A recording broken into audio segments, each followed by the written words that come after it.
So we had a fun time at the airport. So you can see the Denver airport way, way, way, way. It's that funny airport that looks a little bit like a meringue cake. And they have this ginormous rental car area that's like every single rental car. And let's just say, I mean, it's a little crazy. It's not the super most organized, but it's okay.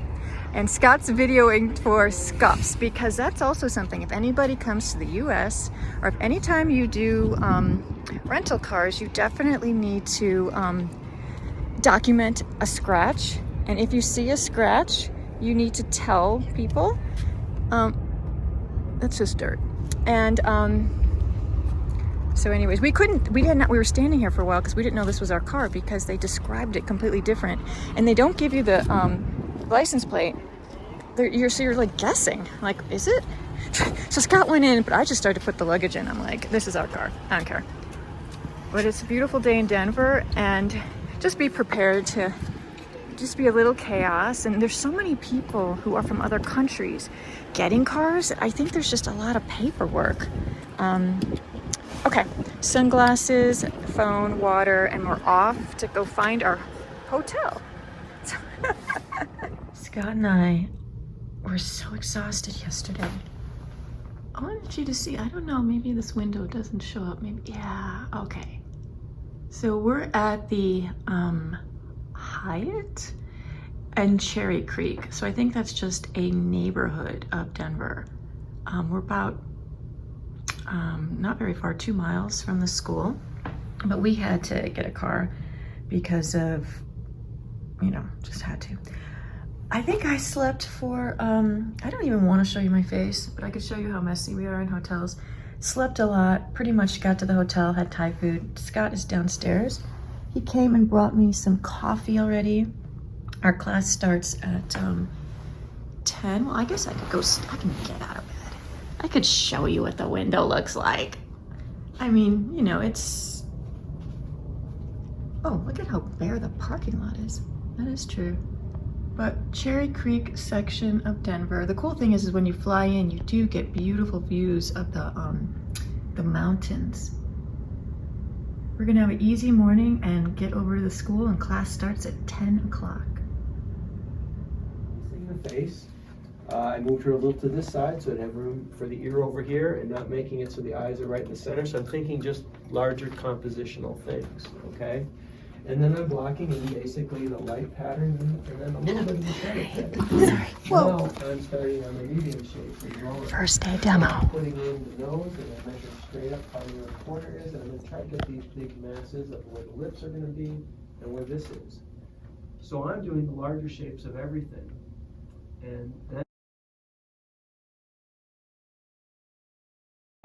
So I've been talking a lot, and obviously my painting is slow. So where do you live? We live in North Carolina. Oh, no wonder. It was a trip for you. Yeah, no, it's a major trip for sure. We're so glad you're Oh, thank you. So I have a pink head, and I'm just using permanent matter and white on a viridian toned here. canvas. You and Scott start painting very simple. yeah, I think we're going to be able to have a lot. So now we're going to lunch, and everyone's setting up. Oopsie! Oopsie! This is the second room. Yeah, you know, Scott and I love sitting on those benches when we paint. You can get so close, and you can have one for your palette and one for your easel. The fresh eye. It's cool because, yeah, her face is very cool. Yeah, it was fun with this blue light. So cool. Oh, thanks. It's almost like, I see Scott changed it definitely looks a little bit purple from the spotlight, but he definitely changed the background to be more of a blue purple and not a red purple. So that's something that you can do, is that you don't have to go by the colors that are up there. You don't even have to go by the values that are up there. I'm not really that worried about colors. Yeah, he isn't at all. It's just the value. Here's Sue and Ollie and our group, and we're doing Trying to figure out the phone. How to we're make gonna it do a selfie. a live talk with other wonderful artists in Iraq. Yes. So this is going to be pretty exciting. Oh He's my a gosh. professor. He's a professor in University of Kufa. Oh, so I'll get you. You're a Yes. professor at the University Of Kufa. of Kufa. Oh, Yes. that's exciting. Wow, very Yeah. cool. Yeah. I don't know if he can see me here or not, but I'm trying to do يعني that. فوق اكو علامة كاميرا Yes. بس تنقر عليها حول الكاميرا أمامية. So ماذا تطلع عدل؟ this is Ali, a famous artist from Iraq who is running this school that Sue is teaching at here in Denver. So pretty fun. Oh. Yeah. All right. I think got it. بس تسوي. Got it. We have to like tilt it down. Yes. I will make it a little bit down. Oh, here we are. We'll do our talk now. Our second day.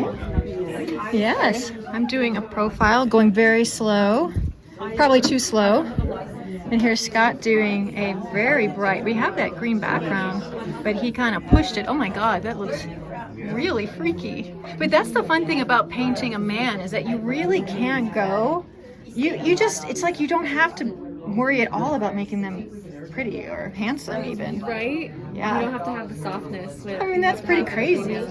So he's having a lot of fun with his like rubber tool. That is, he looks like pixelated, like in a computer. Yeah, Yeah. I see that totally. So fun that Daniel Sprick is coming to draw with us. So that's Daniel's drawing.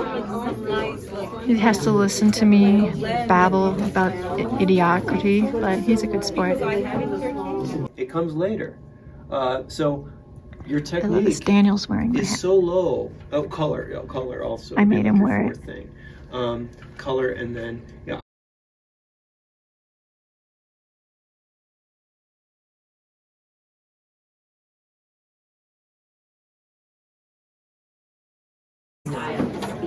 And then I shoot it.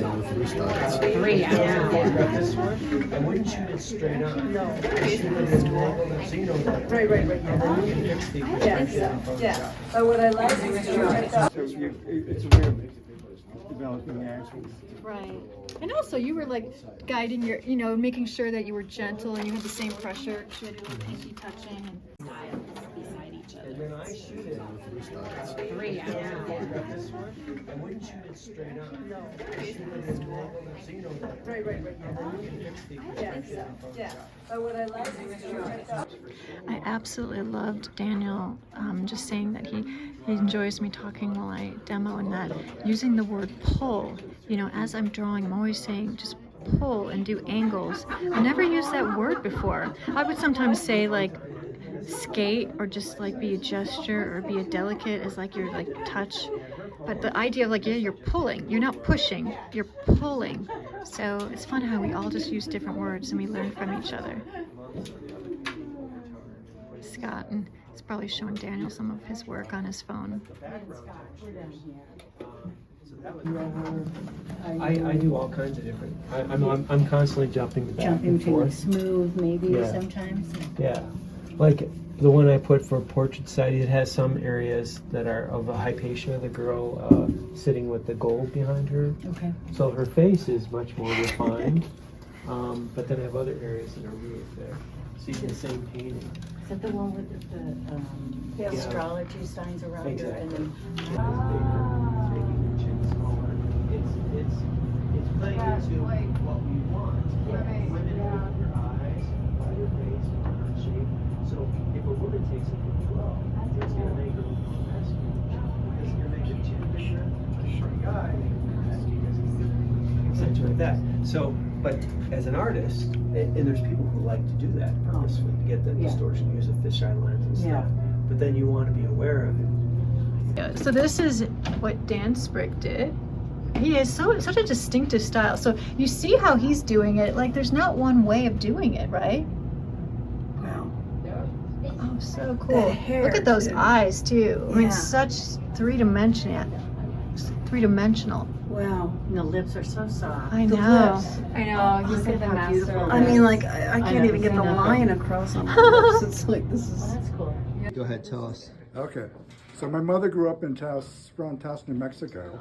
In her later years, she was talking to me about when she was a child that some famous Russian painter had painted a picture of her way back when, That's I- amazing. You know, people kind of ramble sometimes, but she told me about this guy. And I was talking to Ali about it. Well, he was telling me about Russian painters, and he told me about some guy in Taos named Fetchin. I was like, whoa, I've heard of that. And so a couple years ago, I went to New Mexico. There's a museum, the Fetchin Museum, and there's really, unfortunately, not too many paintings of his, but they have books, catalogs of his paintings, and I'm looking through them. After about the third book, I go, oh, there's my mother, because I've seen pictures. Recognize her right Yeah, away. 'cause I've seen pictures of her when she was younger. So it looks like her. Oh, absolutely, and there's no question. It's her. That's amazing. How old was she Gorgeous. when she posed for this? I believe she was around 13 or 14 Wow. at the time. She is So- gorgeous. Oh my goodness. I recognize. And where was her family? Did her family grow up in Taos, or had they moved there? They grew up outside of Taos, a small town about 8 miles from Taos. It's called Arroyo Seco, and they've been there for hundreds of years. It's right outside the Indian reservation there. So was her family part of that Indian reservation in the No, past, or that no, tribe? actually not. Arroyo Seco, which means dry creek. Mm-hmm. So it was a small town, and so the creek ran behind the property, and then there was the barbed wire fence, and the reservation was on the other side. So it was all part of the Taos Indian Pueblo. So when I was a kid, we'd go there on Saturdays and go see the powwow sometimes and stuff. And what was your family and her family's background? How did they come to that area? Had they been there for a long time, hundreds We of really years? don't or- know, actually. We've kind of looked at the genealogy. You can't really find a whole lot, but I know they've been there for Right, centuries. But, yeah. that whole, Well, thank you for sharing this. Now, what's your name? I'm John Sandoval. John Sandoval. Right, Yeah. but her maiden name was Sierra, which means mountain. How fun. Great. And now you're an artist also, so that's cool. Well. Yeah, yeah. That's John, is she it. alive? Thank you for No, she passed away about 5 or 6 thank you for years ago. sharing that. That's a Thank really you. interesting story. Yeah. Famous painting. It's Monday, the third day of class, and you know, Scott and I wake up so early because we're 2 hours ahead, and we're morning people. I get to look at the mountains, and Scott's taking a shower, and I'm having coffee, and I'm watching Yentl. Now, this is an amazing movie. If anyone's never seen it, I had to turn the sound off, or YouTube would flag me. But oh my God, what a good soundtrack! I love it. I mean, what a great thing. Okay, honestly, waking up and watching a movie in bed, especially a good movie. This is, oh, and geez, remember the scene where all the love interest Amy Irving is doing is dropping food on the table. And yeah, that's kind of a funny scene.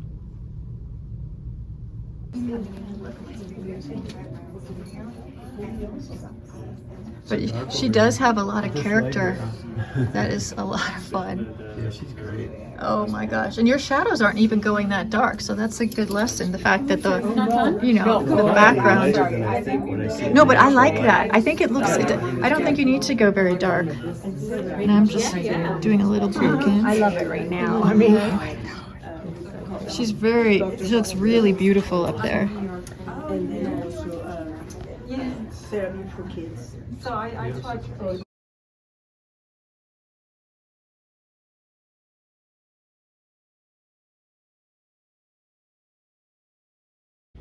So Scott is painting a second model, a beautiful Jasmine. Fantastic. And just thought I would show his progress because his block-ins are always so cool. Haven't screwed up yet. Haven't screwed up yet? Oh my gosh.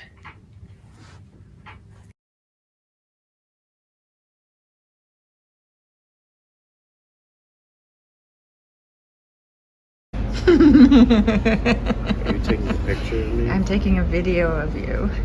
Oh, good. I'm so excited. Can you tell? So we just had breakfast. We had breakfast at a place called Café de France. It's not too far from our hotel or the school, Real Academy of Art in Denver. It's a cute little place. And we're waiting till 9 o'clock to go to Michael's because who didn't bring enough canvases? It's a mystery. Scott didn't bring enough canvases, so luckily, I think the Universal Gods, there's a Michael's right across and it's gonna open in a few minutes. So is this our 4th day of class? Yeah, our 4th day of class. Awesome.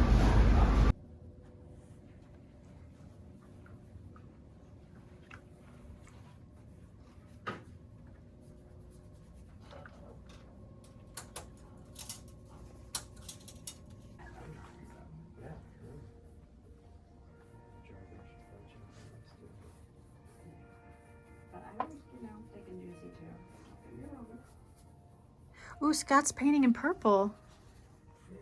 He's been influenced by us. You just grab this mud pile and...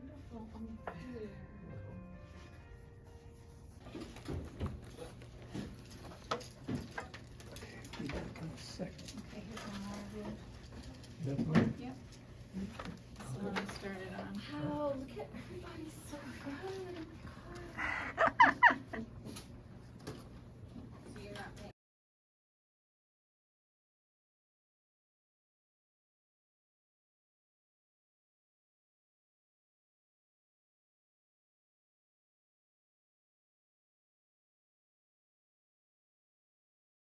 I was just giving a slideshow presentation while Scott painted.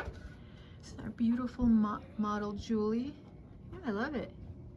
So fun. Her work is gorgeous too. We looked at it on Instagram. Oh, I want to see it.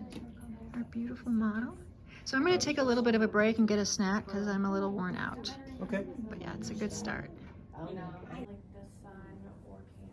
Caravaggio, and he really loved that light source, and Rembrandt would do that sometimes. He kind of became famous for that kind of light, but he would basically make his studio so that, and he liked it coming from really far above usually, but he would actually make a hole in the ceiling and have the light come through that. I was And trying so to like that was his only logically light figure source. out how do you change a light source?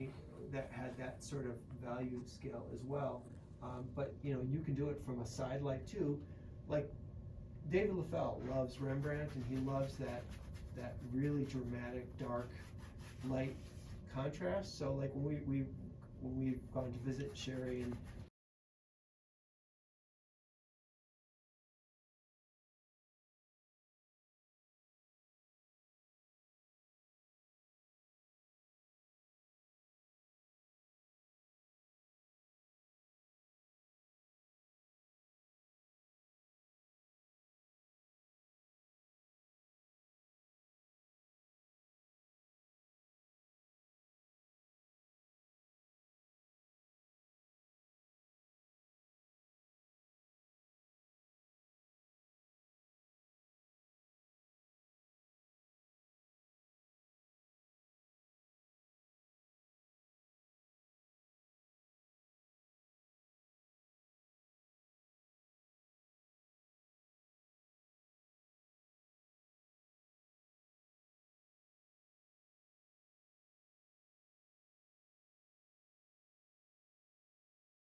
This is Thursday. The workshop ended yesterday.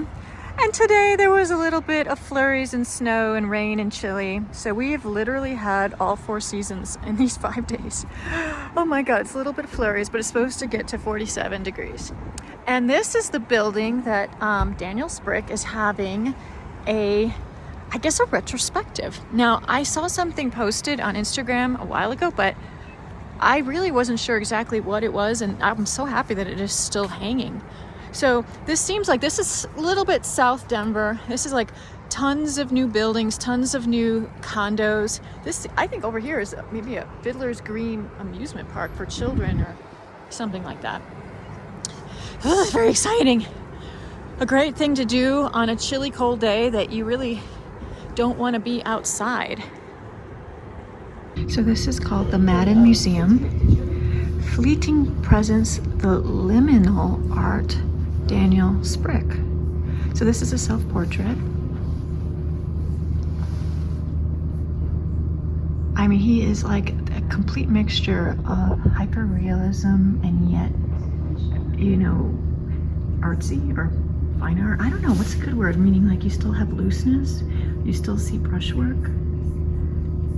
He's very well known for these kind of simple, I wouldn't say white because there's always a tone, meaning there's even probably it doesn't show in the video, but there's a gradation of more yellowy orange up here And as it comes down, then there's a tiniest bit of green down here, so it's not flat. I mean, it's not the canvas, right? So he's kind of known for that. Kind of known for those very, holy moly. Look at what a beautiful place this is. So, oh my God. Oh my God. Oh, okay, I'm gonna stop doing that. So we probably have his still lifes in one section, maybe figurative and landscape in other sections. So this one was done in 2011. It's called Two Bird Skeletons. He really has, so what this is, it's hard to tell that this is an actual mirror, right? So the mirror is reflecting the window. So you have the actual skeleton right here. That's a reflection.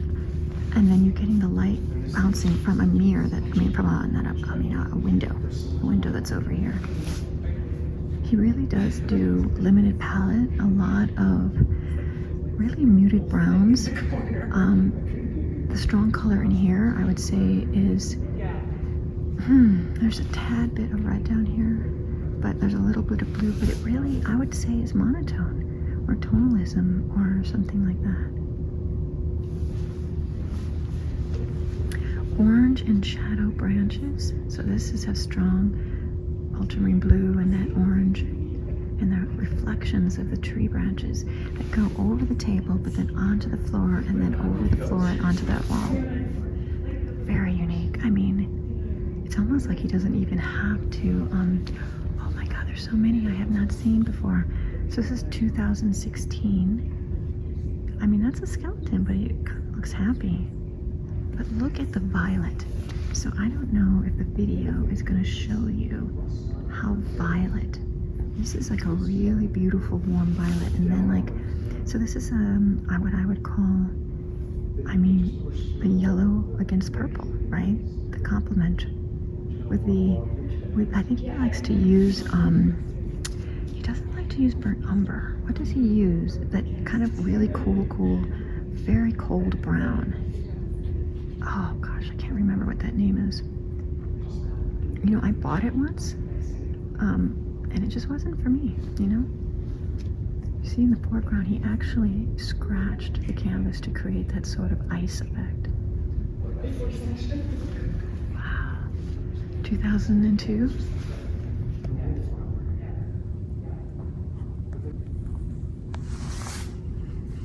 He likes to do a lot of interiors from his own houses and his own studios.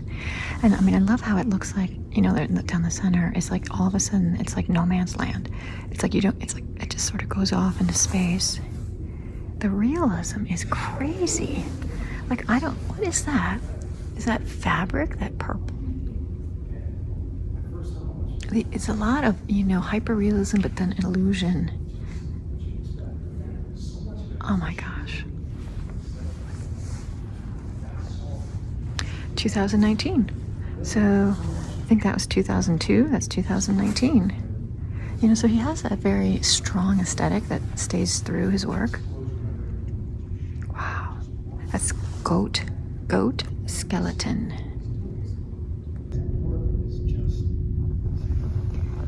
Oh, there's a little skeleton up there. It looks like a bird. Yep, flower and bird. See how the bird head kind of disappears? You maybe can't see it in the video. Cool. I mean, yeah. I'm probably gonna just video all this for you guys and then, you know, go back and really look at things. Oh my God, I love how that painting in the background, everything is so soft. It's like out of focus. But he has really gotten this aesthetic. You see how this is like a mirror, or what it really looks like is it looks like it has a mirror, but then on top of the mirror, like he put some kind of cellophane. It's kind of getting out of focus a little bit because it's a little bit dark in this corner, but it looks like he literally clamped some kind of film or cellophane to create maybe a blue harmony, you know? I really am into this sort of yellow against raspberry. You can see he kind of stained, you know, the canvas underneath, and then some of it shows through. I mean, it definitely is thin. I mean, you can see a little bit of that yellow impasto. You can see some of the strokes are three-dimensional. But in general, it's very, very thin. But even in those skies, there's a little bit of texture. Holy cow. I mean, I don't even have words. I don't know what to say. He was gonna meet us here, and then I thought, oh, that'd be great to video him talking about it. But it's such a gloomy day and the weather isn't great that I do not blame him. And this is probably about maybe 35, 40 minutes from his house. And so I can imagine we're gonna go to his studio later tonight. Oh, that's his parents. So that's his dad on the right and his mom on the left. Those were done in 2010. Portrait of my father on his deathbed. Wow. 2018. It's definitely a beautiful space, and obviously I think we're like, there's a curator, or I mean a guy who's talking to somebody, but you know, more people should know about this. Oh, I don't know if you can see, like, it looks like he outlined a lily and then just didn't paint it. And these strokes, like the blue, the white on that blue.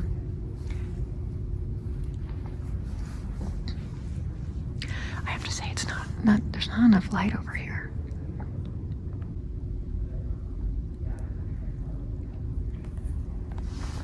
I love that red kind of copper canister right in the middle. So that's a really interesting thing, is that most of it's muted. Most of it is definitely like a brown, I would say a warm and cool monotone. And then he has these pops of either like a yellow in the sky or like a red accent. I'm not exactly sure what that is. The title is Vanity. So maybe it's things like on a, oh, I can see. It's nail clippers and it's eyeglasses. So this is inside his living room. We were just there a couple nights having dinner. He lives in a condo. So this is like his kitchen and then his living room, and looks kind of like down the hallway. So this is like another, so that's the hallway we just saw, and that's like the kitchen. It's neat to see his color schemes. Yeah. Very, very browns. Yeah, browns, yellow, blues. ochre, He works with a specific brown a lot. It's not burnt umber. It's like a cool, almost like a very cold brown. And I don't know. Oh, that's courtesy of Gerald Peters Gallery. So some of these, these are all. I think the ones with these barcodes are ones for sale. And you would click Really? that to see the prices and stuff. Oh, but it says 2020. Oh, maybe I'm wrong. Maybe it just gives you more information about it. Very simple, very quiet. Yeah, these are maybe Gerald Peters. We'll do that. We'll click those and see what they say. Just unusual, very unique contemporary setup. So a lot of times people ask us, like, what to paint, how to make things, well, lack of a better word, sellable or whatever. But I mean, that's a really hard question. But you see how he took all the furniture out, and he's just doing these sort of compositions that are very simple. This one's called Spirit Vessel. My Interior Life. So yeah, this is his living room. I'm looking how he just sets up these objects on the floor as like, still life, just to kind of give interest. My father adrift in the dark reaches, the yellow of those lamps are so cool against that blue. So this is Explain the Heart and Soul of a Woman, courtesy of Gerald Peters. Huh. So maybe he bought all of these. I don't know who that woman is. But even like the detail of the floor. He paints these objects over and over again. So what I was saying about, you have to paint what's personal to you. You have to paint who you love. Don't just look at other people's work. Oh my God, look at that skeleton. you know, I mean, if you can't travel, you see just Daniel's simple condo and the views out the window. So just to tell you, this is a mirror that is reflecting the view outside his window. So it's these optical illusions that are so lovely. I love how they almost do look very ghostly. So this painting, he says it's from 2018 to 2022. So yeah, it took 4 years. Oh my God, I've had paintings like that. I've started years ago, and then you put aside, and then you come back to them.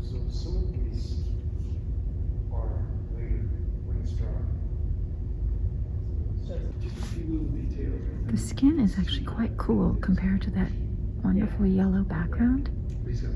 And so that's how you can do it, it's more about temperature.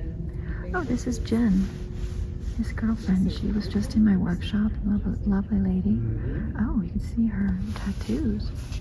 How fun. Yeah, she's a good artist herself.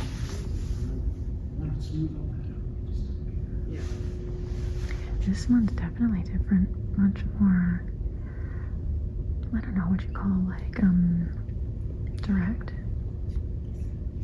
1999. Interesting.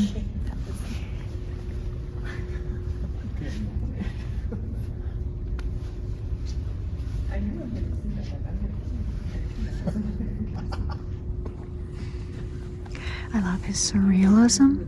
So like these look like clouds or stars, and then the floating of the roses.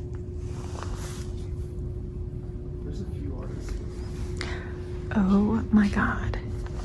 Self-portrait as Daniel the Prophet.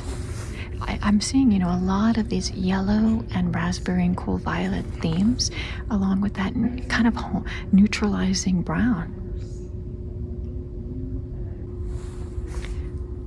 He's such thin, it almost does look like, something from Holbein in certain parts of the hair, and then very almost thick and juicy in Alla Prima in other parts of the hair.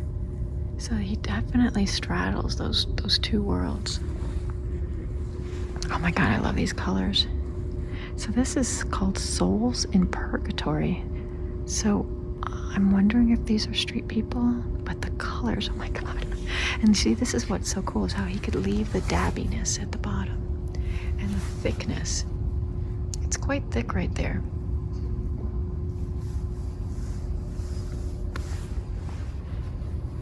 And I love how he does the reflections in the sunglasses. To me, the thing that I'm very, very impressed with him, and what I talk a lot about when I'm trying to do in my work, is the idea of sticking to a very limited color harmony. He has a distinctive look. He knows what he wants to say. There's a mood, and he doesn't feel like he has to have every color, and it has a timelessness to it. So you do have like the warms, but my point is that you can paint a garden, you can paint, trees and stuff, but you don't have to, I guess, follow what everybody else is doing. It is really, really fascinating, the ghosts that he puts in. And how he does put like such like really thick stuff. Oh my God, it looks almost just like a watercolor, so magical and children's book-like in a way. The detail he gets in that wood is crazy.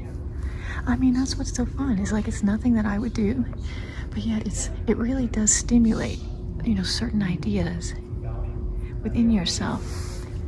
Like, what does it bring up? Oh, it's hard. Didn't even notice it. There's like a skeleton right here. Anyways, free museum. I don't know if when this will come out and how long this is hanging, but if you get a chance, you need to come. Definitely a lot of backlit, a lot of side direction, a lot of foregrounds in the shadow.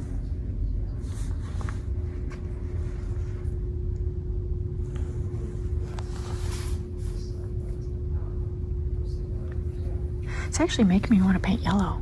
I tend not to choose yellow, but the yellow and you even have some of the lime lemony yellow against some of the warm pinky yellow, but against that raspberry and that other citrusy green is like really, really cool. Okay, I didn't see this one. Oh, look it, he's like a ghost, but he's in that hot pink. Yeah, look at that. And he's very famous for painting these sort of globes or like these clear balls and having the reflections, you know, which is kind of reminiscent of like, you know, old Dutch paintings, right? So, let's see, let's get away from the glare.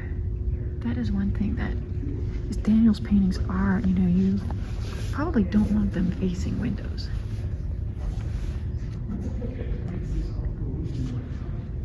But unfortunately, this one is having a little bit of window issue.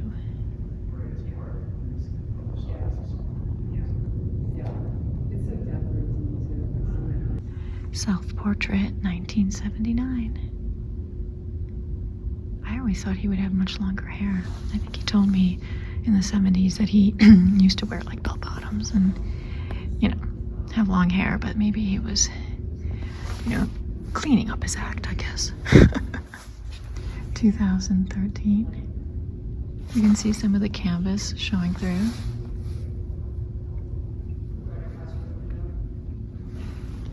He does a lot of drawings. This is 2015. I could tell in his drawings it's very influenced by fashion. Nikolai fashion with that line work. I love how his glasses just disappear. So now we have some landscapes, but this one reminds me, I guess, you know, colors like this remind me a lot of like maybe the artist Maxfield Parrish, right? Maxfield Parrish. Just those incredibly strong, vibrant, saturated colors. I mean, what you can do with color, right? I mean, obviously this is made up. But you can tell with his landscapes, you can get very, very, what you might call traditional or alla prima, where you're just, you know, putting wet on top of wet and leaving brush strokes. So you have the big, solid graphicness and then the soft, you know, and then the impressionistic, you know, broken up.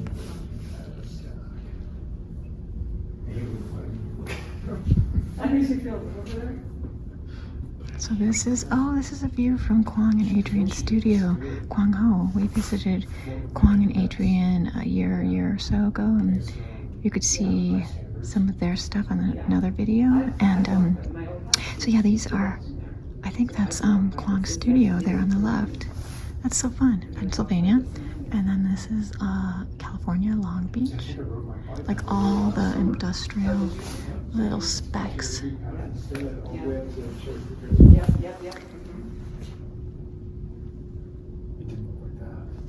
I mean, everything is so muted except for just that little bit of warmth right here. But even within the snow, nothing is white. It all has a color. Every little bit, it's color. It's not just white. So I bet you this is a view from his studio at Hazel Court. 2015 is when he moved into his studio. So anything can be painted and everything can be interesting. I was just noticing this frame and how intense it was. So a lot of these frames are by Chris Berg, and we've ordered frames from him before. He lives north of Denver and does a lot of frames for Daniel Sprick and Kwang Ho. But look at the intensity, just the vibrancy, the acidity, yellow. And so why does this work? It works because the darks are all holding together, which creates this electric light. So this is what I would consider like an alla prima sketch. He says this is from Yellowstone. It's beautiful turquoises and viridians. And this is just a gas station. So it really shows you the, you know, that you can paint anything. I love the foreground and how like the cars or things are just so in motion that there's just like a little, that's what a center of focus is. So his bullseye is like right there. So obviously the foreground will be blurry.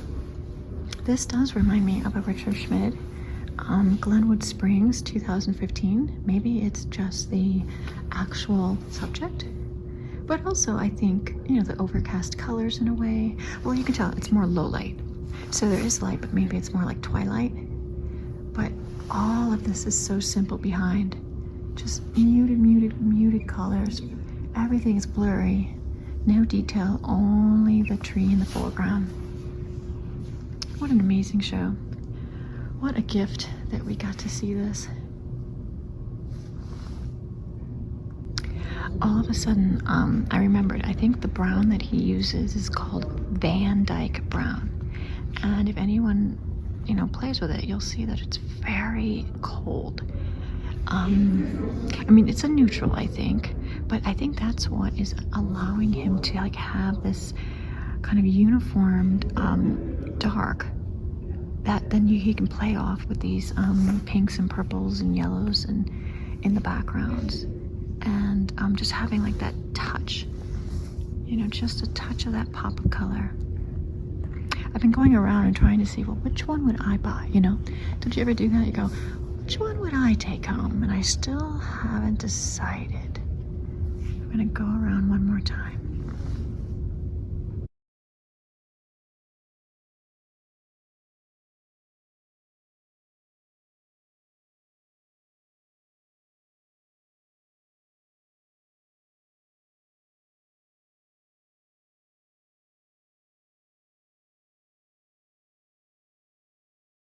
All right, this is Kwong's studio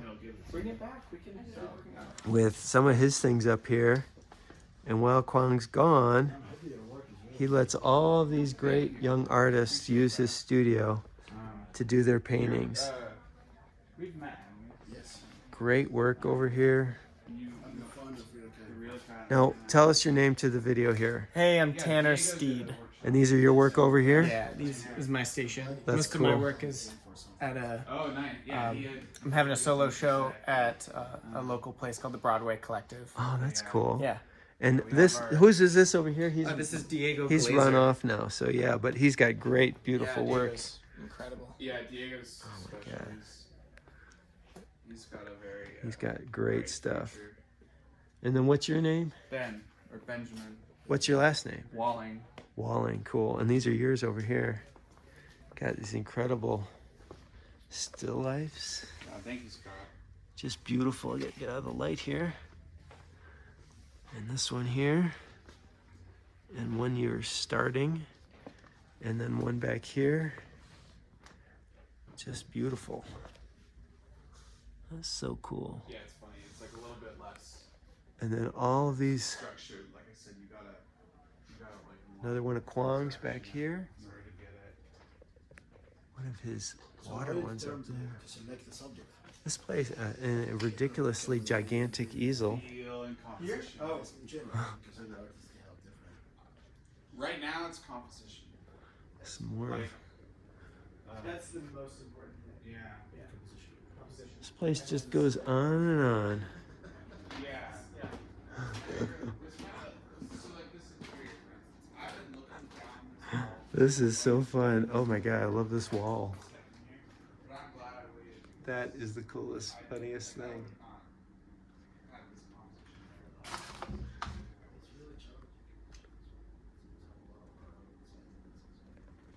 Alrighty. Pretty cool.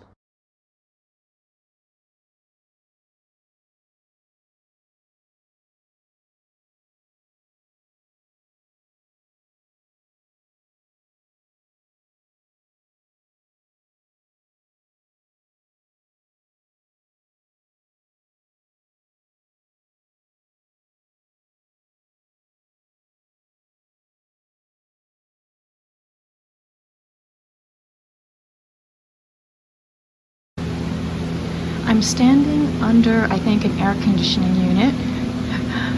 I don't know when this painting would have been. I'm gonna guess the 70s, but you know what? It could even be earlier.